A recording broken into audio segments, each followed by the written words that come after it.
Hello, it's February 3rd, and this is the fourth recap video for the fourth session. Furry cartooning for amateurs. I'm your professor, Professor Espresso, aka Gabumat, and I am in Gabu Cat form currently. Today, we're going to go over what we did tonight in class, and this is for people who miss class, or students, and people who want to try to follow along. I'm going to try to do both.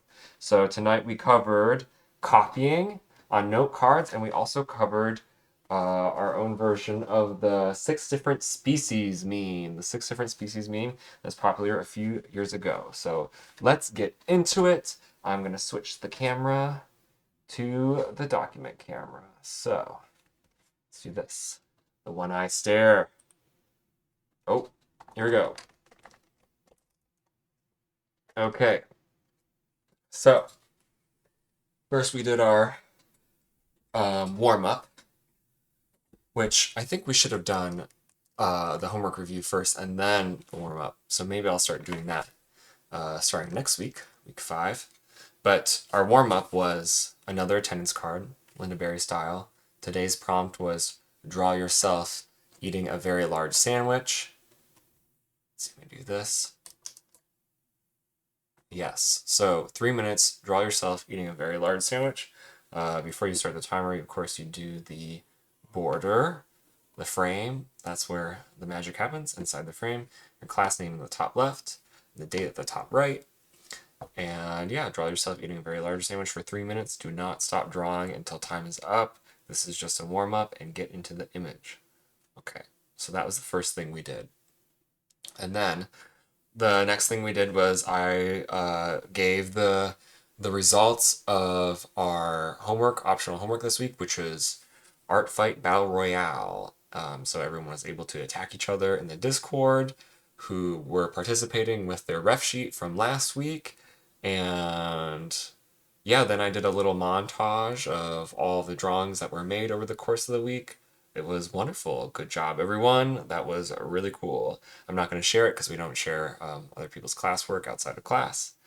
So yeah, that happened. And then we went into a 30-minute activity where we copied someone else's work. So we did it on note cards. Here is my example. I copied, I think their name is Mint Cashew. I should look that up real quick. A drawing of Frisk, who is a artist I like. Let me make sure I get that name right for you. That is, yeah, Mint Cashew. Okay, so the prompts and whatnot for this were use a note card. This is something that I've done with my local group Comics in a Circle a bunch of times. We had 30 minutes. You could start with pencil first. This is a great way to learn without going into like a bunch of tutorials and stuff. Just try to copy someone's work. Um, I recommend bringing comics into class, like copying from panels. Anything that had strong line work is really good. What else? This forces you to pay attention in a way that you don't normally pay attention. Like, for example, I didn't realize that the swishy tail aspect was drawn with the line art like this. That was something new I didn't notice. A bunch of other stuff. This plant was like super weird. Didn't notice that before. Just different things. And the main thing here that I want to share from Linda Berry's methodology, Linda Berry's practice, is she likes to consider copying as a way of it's like similar to singing your favorite song. Maybe drawing the same thing over again is similar to singing your favorite song, but copying is like covering someone's song. And when she said that, I think it was just a few months ago on Instagram, I thought, oh my gosh, that answers some questions about this copying activity that sometimes she recommends, which is, should I try to be exact? And the answer is, you can be as exact as you want, but you can also add your own kind of flair to the drawing. The most important thing is, if you do post this anywhere, you say, oh, copied. Like, I actually, normally I would write copied from Mint Cashew at the bottom and then put my name and then the date. And that's really for me. I usually don't share this out, in public. These are great things to kind of like, they float around and they can inspire you. Another interesting thing is if it was born digital work, like I'm guessing that this was born digital work. Um, it's interesting to use different mediums. Like, okay, now I use traditional media. Another thing to point out is the size. I could not copy all the details with this size with this pen, and with a lot of precision. And so the effects of that can be like really fun and interesting, or they can be really annoying. And I also didn't get done in the 30 minutes. Maybe I'll copy this more later. But another thing that you notice is like how long something takes to be copied. Like time changes a little bit when you're copying. Someone was like, "Oh, I forgot we were in a Discord call." By the end, I was playing music, and yeah, that's it. So copying is worthwhile. We had some people share their experiences with copying in the Discord call, and they said that a lot of people are like, okay, this is really worthwhile, and it's a surprise, and I should copy stuff more. So great, this is another tool in your toolbox of cartooning. Okay, the next thing we did was the 6 species meme. Feel free to like look up examples like furry 6 species meme, and you can find stuff online. I'm not going to share it all here because it would take a while to like set that all up. So here is my example. I didn't get finished yet. I'll just show this as I'm talking about it. Here we go. I'll talk about the supplies and everything. So I'm using a mixed media.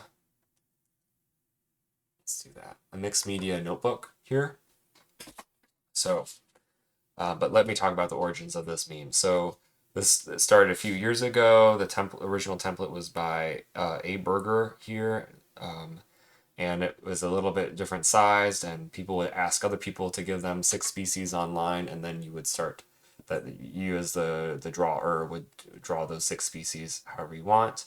And so people would like play with the format and stick things outside the panels. It was really cute.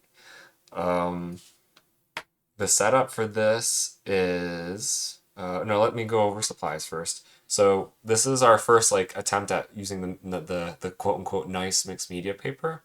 So I thought, introduce this meme alongside one new material. You can use any pen you want. I'm using this Tombow Funosuke pen, so that means I'm not going to use watercolors. I want to use colored pencils. And I knew that, so I decided to use this. You'll need your pencil, eraser. You also need a ruler. I recommend a ruler. I couldn't find my ruler today. Oh god, it was so awful. But just a straight edge works okay too. But if you have a ruler, a few pieces are going to be easier. So the first thing that I did was I took the ruler, straight edge, but let's say you have a ruler, and I kind of drew where the outside of all the panels are going to be. I drew a line here, here, here, and here. And you might want to set up your page differently. You can kind of do whatever. Yeah, this one is like kind of loosey-goosey. And I drew those lines. And then I drew the halfway point right here. I kind of estimated it, but if you measure from this point to this point, you can divide that by 2 and then draw a little point there. And then you can decide how big you want your gutters to be and draw 2 points equal distance across that midpoint. And then do the same for this, except take this number and divide it by 3 and then put that here and here, and then make the gutter here. So you're just kind of estimating. And then I didn't use the ink to do I didn't use the ruler to do the lines later. I kind of like that style. It's up to you. Maybe your style is like really precise lines. I adopted this style because I didn't want to carry a ruler everywhere. Yeah, and it's very obvious when you make a mistake if you're like constantly doing 90-degree angles, whatnot. I have a tiny T-square that I like to use. We don't need to do that. And I like this style because it's consistent without having to do extra work. Okay, so definitely don't ink the lines until you're completely done with the area if you want to do these cute little things where something's popping up out of the panel. Okay. So yeah, so I penciled all that out. And then what I had is I had everyone in the class, when I say go, just to spam the chat with a bunch of different species.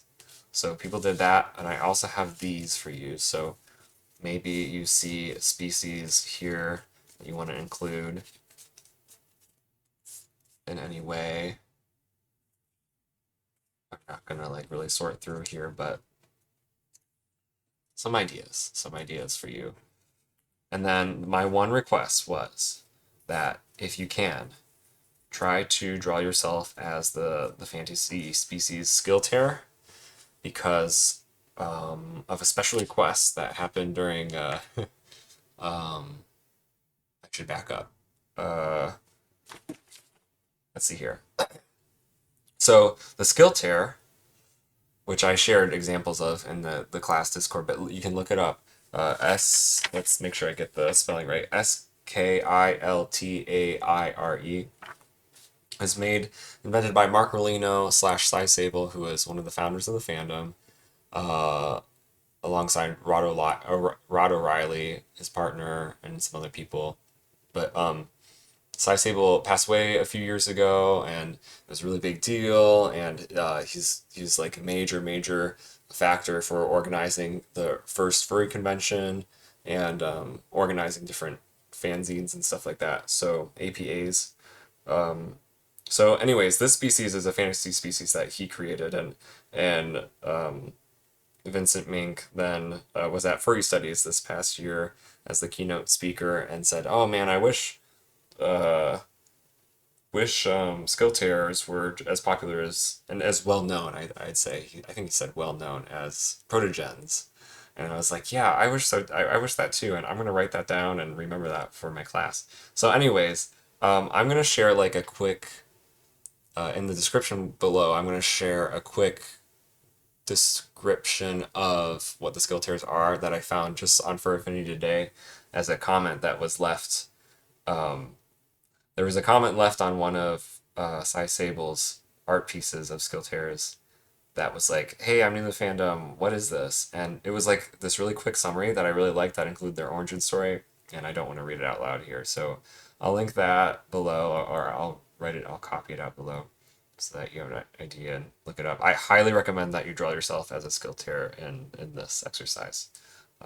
Okay, so I chose rat, owl, platypus, bear, turtle. I tried to choose something that was flying, something that was in the water, and just like weird things. I don't know, a bear I thought would be fun. Yeah. So that is that. What else do I want to say about that? Get my notes. I think that's it. So we talked about the pens. Some pens will work with watercolor, some will not. So be aware. And yeah, we listened to music during this, and I played a 15-minute Linda Berry video of her TED Talk style lecture that she did, of like a presentation that usually takes an hour, and I thought it was great because it's like, oh, good, she's rushing and she'll fit in her whole ideology into this like one spot in the class time. I played that. That was a huge hit. People were like, oh my gosh, she's so funny. Oh my gosh. So I'll link that below too. It's called it's from Ink Talks, the channel on YouTube. It's called The Answer Is in the Picture, if you want to look it up. So that was an important thing. I don't want you to miss that. And then the last announcements. The announcements for tonight, well, the optional homework was to finish this. You won't need it for any future assignments or anything, but although I think would be one good thing that we include in the class zine later, optionally, if you want to. Color it, and then the other optional homework piece is copy things into your composition notebook. I think that's a really fun practice. Anything that feels like cheating, anything that you think is fun, anything you think is juicy or maybe difficult or even mundane, like wrappers or other sorts of text, like candy wrappers. That's something Linda Berry likes having her students copy into the composition notebook. You do stuff like that. And then we had this special announcement from Outside Wolves to prepare for his class that I said, okay, I'm going to post this in Discord. But the main thing is that he wants us to, if possible, to listen to pieces of this Keith Jarrett interview, who is a maybe some could call him a jazz musician, but like an improvisational pianist. And I just listened to that interview today. It's so awesome. And yeah, so maybe I'll link that below too. And there's no plan to record the Outside Wolves Redactor lecture this upcoming week, so please attend if you can. Um, I maybe there will be some possibility in like doing some sort of video later afterwards or whatever, or maybe we can work something out. Maybe he wants it to be recorded, and I'll have to work out with students because class time is never recorded, and that would require some consensus building from the students. I don't know. We'll see what happens. But there is no plan to record it, so please do not expect that you will be able to see a recap of that lecture. So please attend if you can. And yeah, I just don't want anyone to be like, ah, crap, I missed it. So that is that. I don't have anything else. That's it for session 4. See you next time. Bye bye.